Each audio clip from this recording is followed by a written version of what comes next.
Hey guys, Bobbery18 here, and welcome to a random gameplay of Kirby's Return to Dreamland.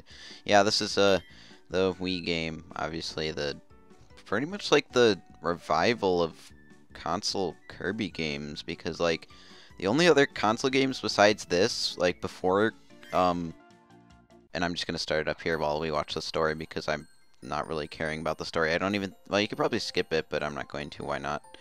We can watch it. So, yeah, I'm pretty sure the only other console games besides this, or before this, were Kirby's Epic Yarn, and then before that, like the main Kirby game on the console was Kirby 64.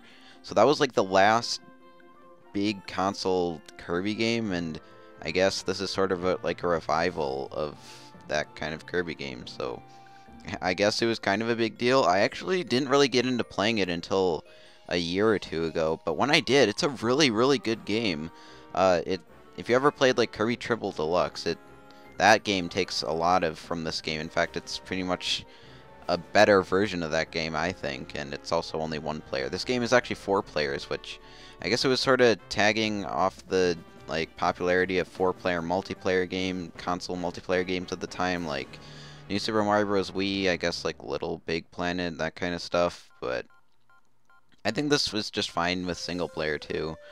So yeah, I just wanted to play it because I haven't actually played it in a while. As you saw, I did 100% the main game. I'm still working on the extra mode though.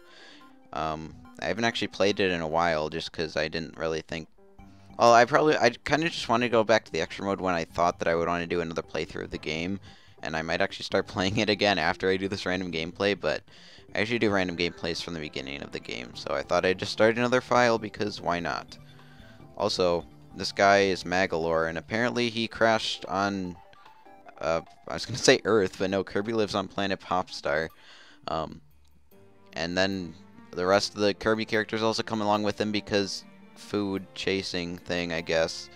You know, it's DDD sort of jumps from like being Kirby's like friend to being his enemy from like game to game. I don't know. It's just, I guess he's his friend in this one because yeah, if you play as 4 players, you play as Kirby, Meta Knight, DDD, and Waddle Dee for some reason. I guess they just didn't have a 4th player or a 4th Kirby character because yeah, there really isn't a 4th Kirby character that I can think of.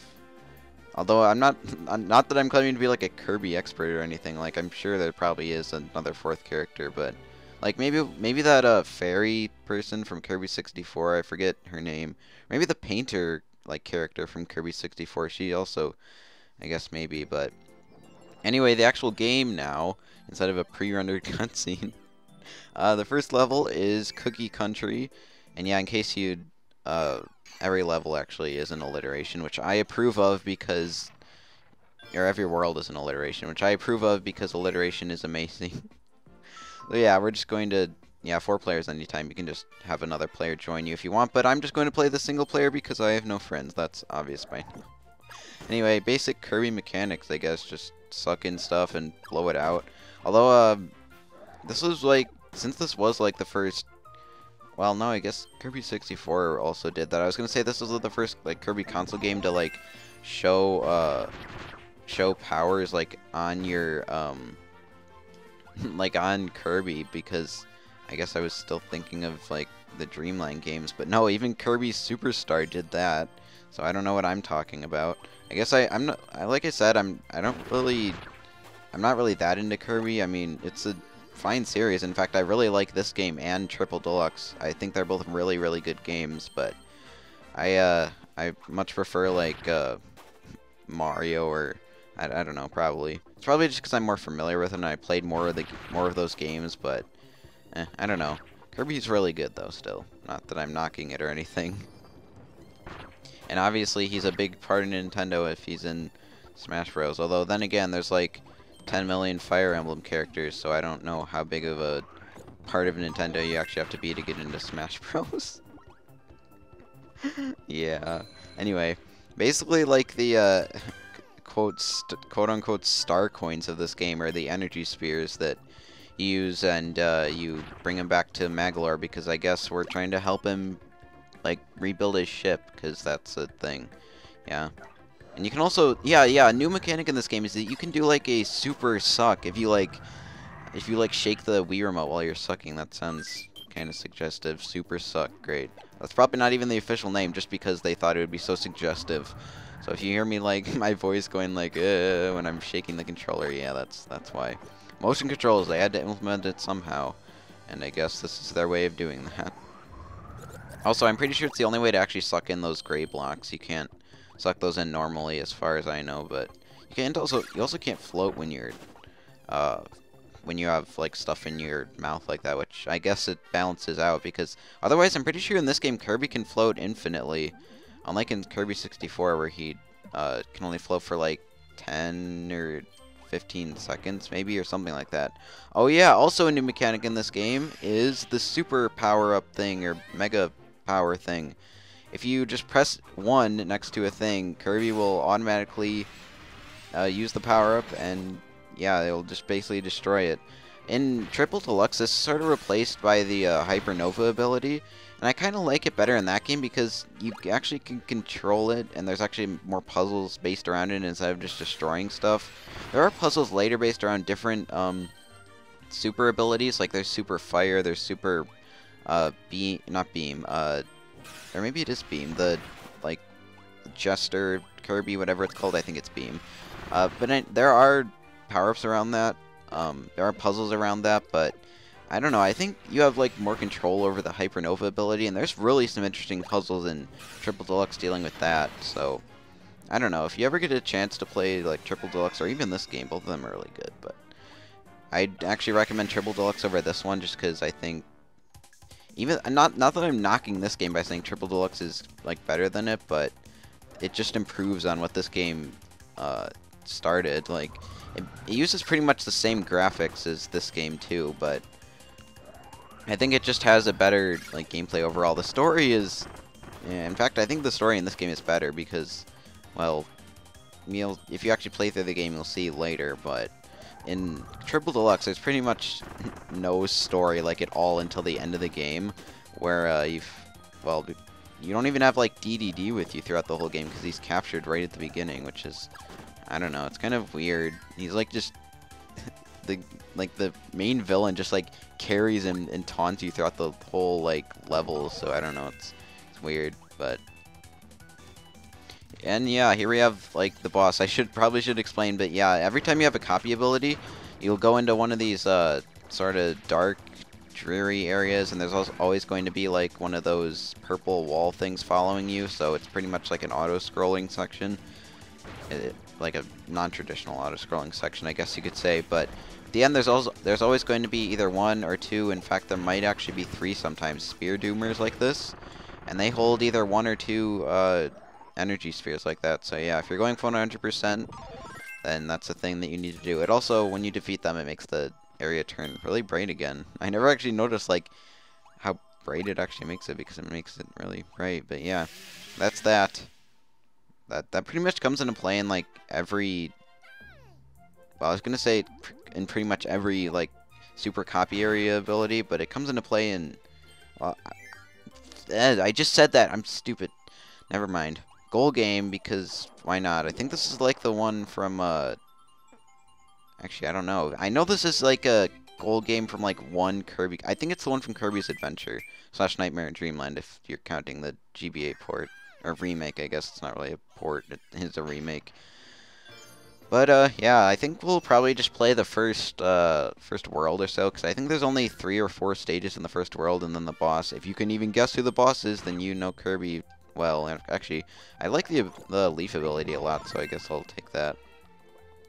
You can basically, I don't know, it's really versatile. And yeah, they added a lot of new copy abilities in this game too. They did in Triple Deluxe too, like in Triple Deluxe, I think they added Circus, Bell, Bug, and Arrow. There might have been more, but those are the ones that I remember, I guess. But yeah, I like Leaf in this game. I especially like, we haven't even seen it yet, but there's 2 power-ups that I really like. There's a Spark, which is pretty much like Plasma from earlier Kirby games. And then there's also a power-up called Wing, which I really like. I can't really decide. Those are probably my 2 favorite power-ups in this game. But I can't really decide which one I like more. Probably Spark, just because I was going to say because it implements the motion controls, but I don't know. That now that I think about it more, that's probably not that great of an implementation. But basically with Spark, you can like charge up a shield around you by shaking the Wii remote as you're moving. But you can also just go like this and like go left and right like that to create static like that. But yeah, there's also classic Kirby abilities, obviously like Cutter here, and yeah, it's pretty much just a classic Kirby game, I guess, like I said earlier. Although I think it definitely adds stuff later, and the story definitely takes a turn. I guess I won't really say that much, just because if you care about spoilers in a Kirby game, but it definitely takes a turn. And yeah, actually, I don't know, I can't really remember what I said in my Kirby's Epic Yarn random gameplay, but I might have actually said that was my favorite Kirby game. But after playing this one and Triple Deluxe, which I hadn't done at the time of making that random gameplay, I definitely think both this and Triple Deluxe are better than that. And I think Triple Deluxe is probably my favorite Kirby game, actually, just because it would have been this one if Triple Deluxe wasn't made, but it just improves so much on what this game does, and I really like it. Yeah. Sometimes also you can find these items like this where you can pick up and carry, and they last for a certain amount of time, and usually you need to bring it to a certain place to make something happen before it runs out. In fact, I think I have to bring it, yeah, up here to get this before it runs out. So I can get this energy sphere, and that's the first one of the level. You can also take it with you, but eventually it'll just explode, and nobody likes getting exploded on. Or, well, it doesn't actually explode on you, it just, like, disappears, basically, although it is sort of an explosion, but it doesn't hurt you. Over-explaining things, I am. Yes. So yeah, that's pretty much it. Like I said, I really do enjoy this game. I don't know, some people might call it like a quote safe Kirby game or something, just because it does sort of stick to the regular Kirby platforming like mechanic stuff, but I like it. And maybe I'm just a sucker for safe games. Like, I really like the New Super Mario Bros. Series, and most people call that's like the epitome of safe gameplay. Or yeah, because it's just regular Mario platforming. But I really like those games, and I really like this game too. So maybe I'm just a sucker for safe games. I don't know what that says about my taste in games, but sure. Yeah, along the way there, I think fire is actually really good for most mini-bosses like this, because you can actually use like invincibility frames and like go through the enemy with, like a fireball like this, although sometimes you can mess it up like that. Get back here. You can also shoot your power-up at the bosses, and they usually do a lot of damage. So, what? Oh, he had his shield up. Dang it. Stop blocking me, sir. Oh, shoot. Give me your stars, and there. And like a rule of Kirby usually is when you defeat a boss or a mini boss, whatever you're fighting, you usually want to take his power up with you, because it's probably going to be useful to get something. And in that case, it was useful to get the energy sphere. Although if you had Cutter, oh no, you couldn't use that with Cutter because it was through a wall, so you had to use the sword there. Unless, no, I'm pretty sure Cutter can't go through walls, so there you go. Also, yeah, I got one. And when you get actually up to the 1 in the goal game, Kirby does his full, like, happy dance. Kirby dance, whatever you want to call it. But, yeah, it's just so cute. Kirby's so cute. Oh. Yeah. And stage 3. I'm not really intentionally trying to go for 100%. I just sort of happens, because I guess I just instinctively go for 100% when doing things. Oh, yeah, here's Spark. Look at. You get, like, a sparky head, and you can press B to make a shield like that, or if you like go across the ground like this, press left and right repeatedly, you can charge up your shield and then shoot it. And some people actually might call this copy ability kind of cheap, but you can also shake the, well, I didn't really have a good like showing off there because I accidentally went through the door, but you can also shake it while shake the Wii remote while you're moving, and it'll charge up the shield too. So I guess it makes it kind of almost broken in that way, because you can move while you're charging up the thing. You can, I'm pretty sure you can, yeah, you can shoot, or actually maybe you can't. I was gonna say you can probably shoot that shield in any direction, but I don't think you can, because I was holding down there and he still only shot it through the, or one way, so yeah. First, water instance part? I don't know. Like, I never really noticed. Wow, that's a really beautiful background. Like, I don't know if it's actually supposed to be like a cave, or if that light at the end is supposed to be like the sun and it's like night out, or if it's supposed to be the moon and it's night out. But either way, this looks really, really beautiful. And the background's moving too. I didn't recognize how beautiful these backgrounds were before. Jeez. Yeah, I mean, usually I only recognize stuff like that on my first-ish playthrough of the game, and I don't want to lose Spark for this, because Spark is best power-up ever. Although it doesn't save you from things like that. Although it probably would have if I had like the charge thing. If I go like this and then I go up to him and he does his charge or his fire thing, go up there. I want to see, do you hurt? Okay, well I hurt you. Anyway, that shield also does protect you from most enemy attacks from what I remember. So that's a thing to remember too. That makes it even more broken. It's a shield as well as a thing you can shoot out at enemies. Yeah, it can also go through walls, which makes it even more broken, because of course it does. I don't know. I think we actually have the introduction of one of the really annoying enemies in this game. It's a guy that like has a key, but he keeps moving, so you actually can't. Or no, I just put the key here. Never mind. I guess it's the introduction of keys though, because we really need to know how those work. Just put it in a door. You can even throw it in the door like that and it'll still unlock it. I always love that. But usually there's enemies holding those keys, and they usually try and like suicide themselves just so you can't get the key. And then it makes it really annoying to actually get them. I don't know. But I guess they decided not to actually have it in this part because, oh, they're not ready for that yet. Something like that. I don't know. Get that? Yay. Waddle Dee, you need to die. Wow, if you actually had a Waddle Dee like with you, I guess just because he's wearing a bandana, that makes him a good Waddle Dee. Although come to think of it, if you actually have King Dedede playing with you, Waddle Dees are like his minions, right? So why would they still be attacking you? Well, I guess they aren't really attacking you. I guess they're sort of just minding their own business. Oh, and that's the key guy. He's really he sometimes gets on my nerves because he's just like, oh, you want this key? No, I'm gonna suicide instead. That's just a terrible lesson. Look at. Oh, these guys, yeah, they're not even attacking me. They're just minding their own business. But to be fair, they do still hurt me if I touch them. So I guess I don't know how good could they possibly be. But yeah, you basically just need to destroy that enemy to get the key, then throw it in the block and get your energy sphere there. Sort of. Guess I just missed there. But yeah, that's the end of the level. And actually, we're already up to like 18 minutes. So unless this boss stage is next, which I think it isn't, because I think there's at least 1 or 2 more stages left. I think I'll probably just end it after this, but yeah, we got one again. Do the Kirby! Woohoo! Kirby's so cute. And there we go, 30 stars. Wow. I guess they really prize you on getting to the top cloud. And yeah, there's another stage left, so I think I'm just going to end it off here, because we showed off pretty much the first 3, well, we did show off the first 3 levels. I even got 100% in all of them.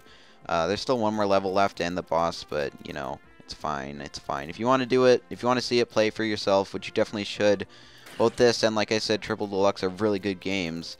I know, like, a lot of stores sometimes have, like, a buy one, get one half off on 3DS games, which you could probably find Triple Deluxe in that, although, actually, I think this game might be a little more rare than most Wii games, just because I got this early on, but I see it now for like above the price of a retail Wii game. But anyway, I'm rambling. Definitely check out both of these games, this and Triple Deluxe, if you like classic Kirby games. They're just platformers in general, like I said. But yeah, so that's going to be it for this random gameplay. So I hope you guys enjoyed, and I will see you later.